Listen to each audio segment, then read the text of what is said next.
Friends, welcome back to my channel. आज मैं आपके लिए एक और नए कोरियन ड्रामा की एक्सप्लेनेशन लेकर आई हूँ। तो चलिए कहानी की शुरुआत करते हैं। कहानी शुरू होती है एक लड़के से जो बुक पढ़ते हुए जा रहा होता है। तभी पीछे से एक लड़की भागते हुए आती है और उससे टकरा जाती है। उस लड़के के हाथ में जूस होता है जो उसकी शर्ट पर गिर जाता है। वो लड़की उसे सॉरी बोलते हुए वहाँ से चली जाती है। उस लड़के को बस उस लड़की की हेयर पिन याद रह जाती है। दूसरी तरफ क्लास में सांगू बाकी सबको बताता है कि आज हमारी क्लास के एक लड़के की दूसरे स्कूल के लड़कों से फाइट हुई है और उसने अकेले ही 7 लड़कों को हरा दिया। ये सुनकर सारी क्लास चौंक जाती है। तेहुन पूछता है कि उस लड़के का नाम क्या है। सांगू कहता है कि उसका नाम ली है। तभी अचानक से ली क्लास में आता है। उसे देखकर सारे स्टूडेंट चौंक जाते हैं। उसकी शर्ट को गंदा देखकर सांगू कहता है कि शायद उसके कपड़ों पर तो खून लगा है। तेहुन कहता है कि ये बिना पिटे ही सारे लड़कों को हरा कर आ गया। मिनी कहती है कि मुझे तो बहुत डर लग रहा है। ली अपनी सीट पर आकर बैठ जाता है। वो अपनी डायरी को देखते हुए सोचता है कि मेरा सपना फिल्म डायरेक्टर बनने का है। अब मैं खुद अपनी एक सुपरहिट फिल्म बनाऊंगा, लेकिन इसके लिए मुझे काफी स्टाफ की जरूरत होगी।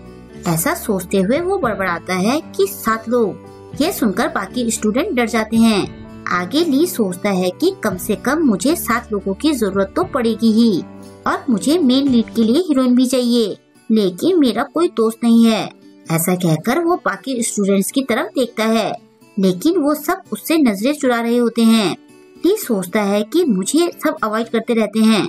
लगता है मुझे खुद ही पहले उनसे जाकर बात करने की कोशिश करनी होगी, लेकिन मैं बहुत डरपोक हूँ। मुझे खुद में कॉन्फिडेंस लाना होगा। ऐसा सोचकर वो अपनी हिम्मत बढ़ाने के लिए खुद को थप्पड़ मारने लगता है। उसकी ऐसी हरकतों को देखकर बाकी स्टूडेंट्स और ज्यादा डर जाते हैं। ली सोचता है कि अब मुझे ज्यादा टाइम वेस्ट नहीं करना चाहिए।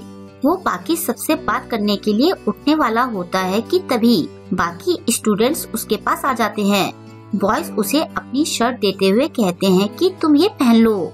मिनी कहती है कि मैं तुम्हें अपनी शर्ट की जगह ये रुपए दे रही हूँ। ऐसा कहकर वो ली के पास सारा सामान रखकर चले जाते हैं। ली उन्हें रोकना चाहता है, लेकिन वो नहीं रुकते।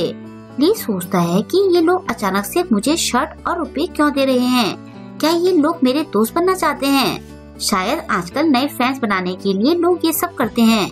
मैं भी ऐसा ही करूँगा। तभी उसके पास ह्यूमिन आती है और कहती है कि क्लास में तुम मारपीट मत करो।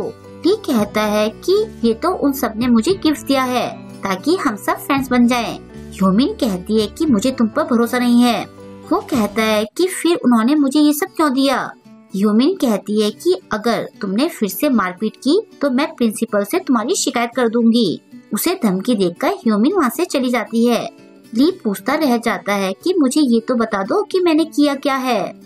सांगू बाकी उसे कहता है कि मुझे तो लग रहा है कि अब ये ह्यूमिन के साथ भी मारपीट करेगा।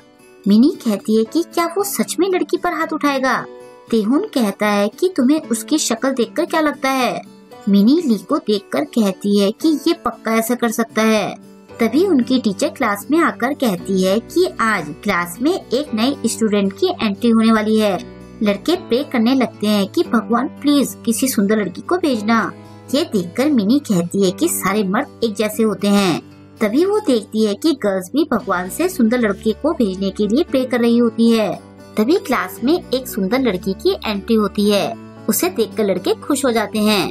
टीचर सबसे जीयून का ध्यान रखने के लिए कहती है। जीयून की सीट ली के पास होती है। उसकी हेयर पिन देखकर ली को याद आता है कि ये तो सुबह वाली लड़की है। वो अपनी शर्ट पर लगे दाग को देखकर सोचता है कि मैं इस दाग के बहाने से इससे दोस्ती कर सकता हूँ। वो जूयून के पास जाता है। ये देखकर सांगू कहता है कि एक बैड बॉय सुंदर लड़की को बुली करने जा रहा है। तेहुन कहता है कि क्या वो उसे भी अपनी तरह बनाना चाहता है? जूयून ली को देखकर कहती है कि अभी मैं बॉयफ्रेंड बनाने के मूड में नहीं हूँ। ये सुनकर ली सोचता है कि बिना प्रपोज किए इसने मुझे रिजेक्ट भी कर दिया। वो कहता है कि क्या तुम्हें याद नहीं है कि आज सुबह क्या हुआ था? जूयून मना करती है। ली कहता है कि सुबह तुम्हारे धक्के की वजह से मेरी यूनिफॉर्म खराब हो गई थी।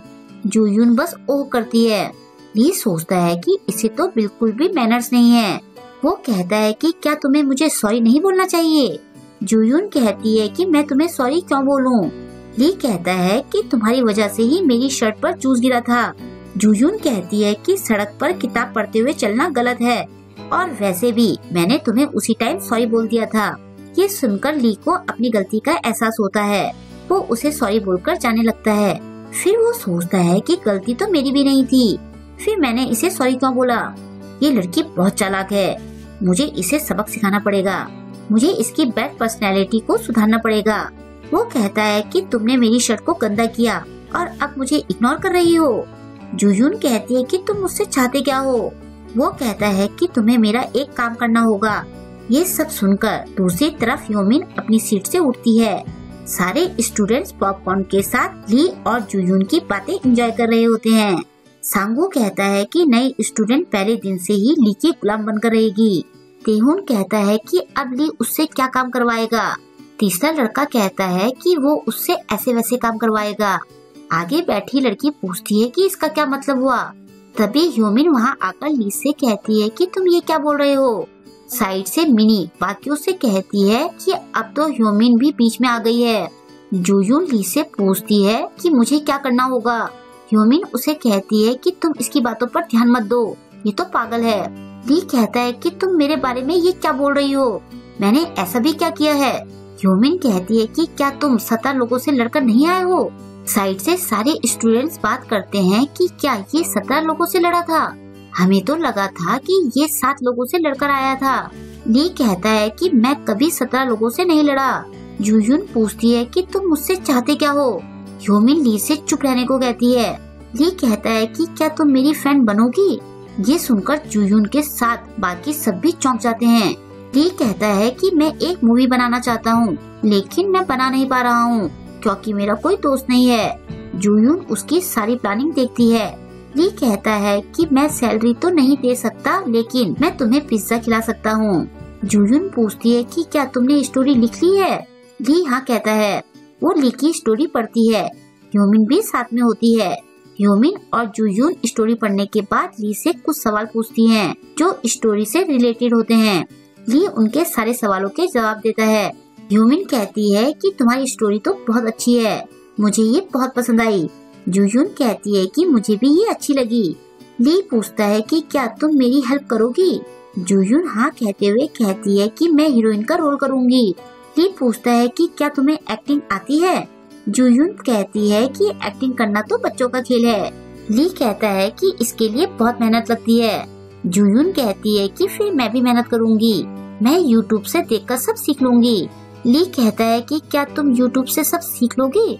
जूयून कहती है कि मैंने यूट्यूब से वीडियो एडिटिंग सीखी है और मैं प्रोफेशनली वीडियो एडिटिंग करती हूँ। ली कहता है कि मुझे भी अपनी मूवी के लिए एक मूवी एडिटर चाहिए। जूयून कहती है कि तुम तो ऐसे बोल रहे हो जैसे कि मैं फ्री में तुम्हारी हेल्प करूँगी। ली कहता है कि हम तो दोस्त है ना।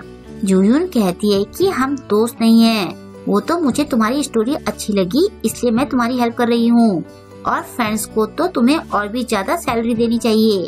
ह्योमिन कहती है कि तुम सही बोल रही हो, मैं खुद वीडियोग्राफी करती हूँ और मेरी मॉम की फ्रेंड का बेटा मुझसे हमेशा फ्री में शादी के वीडियो शूट करने के लिए कहता रहता है।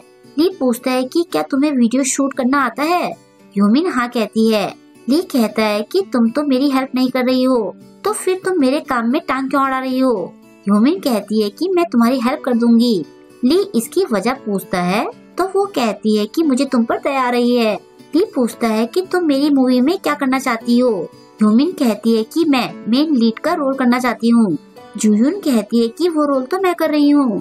ह्योमिन कहती है कि मुझे ड्रामा क्लब में एक्टिंग का एक्सपीरियंस है। जूयून कहती है कि मैं तुमसे ज्यादा सुंदर हूँ।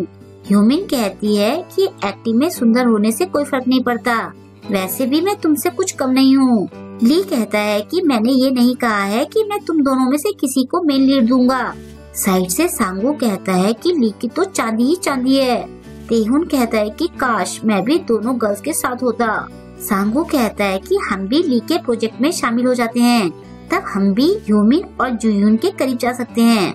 फिर वो ली के पास जाकर कहते हैं कि क्या हम तुम्हारी मूवी में कुछ हेल्प कर सकते हैं। ये सुनकर ली इमोशनल होकर उन्हें थैंक्स कहता है। तभी लड़कियां भी उसके पास आकर उसकी मूवी में हेल्प करने की बात करती हैं।